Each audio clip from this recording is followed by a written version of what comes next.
grabbed a buck knife in response to the flea in the carpet, dancing down the nails, slicing open the belly of fetal radio to reveal little lonely man inside, dining over red meat and wine, where, having divorced my sensual wit from the schizophrenic battlefield of righteousness, I am afforded hours of fingers and cherry pie. Onions, Bob distilling humor and clear grail and techno-rave crushed candy to pickle it. These are formulas completely abandoned on stacks of firewood, hard-boiled and labeled of staggering genius. However, I feel inclined and so regale a lowered mind and shaved dark tale whereabout complain of rhyme, but bards I feel demand such crime, at least for my opening statements now closed. I have just returned from hell with a portrait of its dimensions.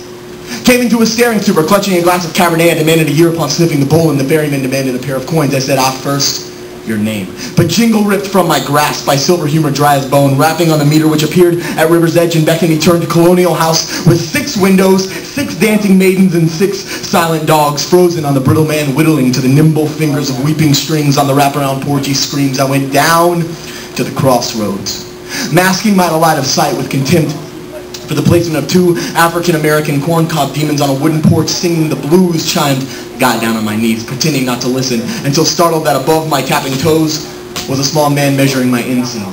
When delivered a cup of coffee and a crisp Wall Street Journal terminally wrapped, I smiled how appropriate, and without being told otherwise, made for the front door of the Pit of Babel Plantation master house of 6 stories.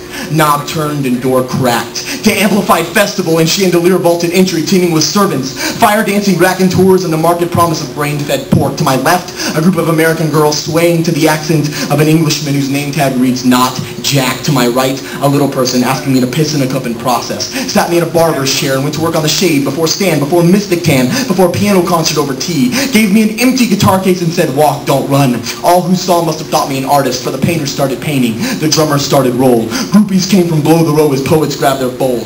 Dancers tapped a weary step as track marks showed the mass. For thin and scale in prophet's braille, mermaids in martini glass, and the students beckoned from the dining room turned pub. Each had 1 megaphone, 1 smoke, 1 brew, 1 sign, and all had something to say about the revolution, the petition, the lack.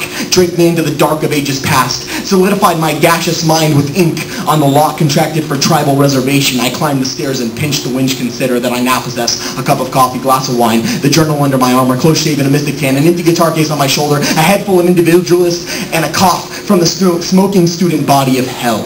Props. Props parading to park on prairie peaks and kiss us props. Fuck us props. Past the pot and God props. Down the hall I spy the junkies hunched under cool, cooler, cold. Under talking heads with prompted question props. Spoon and dropper props. And props pretending to be the moons we sod. The souls we rob. The hooks we bob. And pretend that we are lovers of the night and angels and ourselves. I never made it to the master bedroom. Instead, given an Eskimo kiss and stale scripture, it ate my raw meat props. Came out of the stupor on the corner of St. Josephine and Broadway, prompted by the coffee spilled on my hand, by the cell phone call, by the newspaper dropped and repropped under my arm when 2 coins hit the street and I didn't care, because this isn't Oz, it's Tiananmen Square. Yeah!